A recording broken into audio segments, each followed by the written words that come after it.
राज्यात पुन्हा 4 दिवस मुसळधार पावसाचा अंदाज। 24, 25, 26 आणि 27 ऑगस्ट या रोजी मुसळधार पाऊस पंजाबराव डक। बघूयात सविस्तर माहिती। राज्यामध्ये 24, 25, 26, 27 ऑगस्ट चांगला पाऊस पडणार आहे। विजांच्या कडकडाटासह असताना झाडाखाली थांबू नये, आपली जनावरे झाडाखाली बांधू नये। आजपासून विदर्भाकडून मराठवाडा, पश्चिम महाराष्ट्र, उत्तर महाराष्ट्र, कोकणात जोरदार हजेरी लावणार आहे। 28, 29 आणि 30 ऑगस्ट पुन्हा सूर्यदर्शन व ढगाळ वातावरण।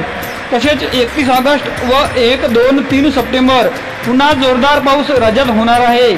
आजपासून विदर्भाकडून पाऊस सुरू होऊन तो 27 ऑगस्टपर्यंत राज्यातील प्रत्येक गावात दोनदा हजेरी लावणार आहे। धरण क्षेत्रात देखील पाणी वाढेल असाही अंदाज आहे। मुंबई, नाशिक, पुणे, नगर, उत्तर महाराष्ट्रात जास्त पडणार आहे। उर्वरित राज्यात देखील पावसाचा जोर कायम राहणार आहे। शेतकरी मित्रांनो, व्हिडिओ आवडला असेल तर आपल्या चॅनलला सबस्क्राईब करून समोरून दिलेले बेल आयकॉन नक्की प्रेस करा। धन्यवाद।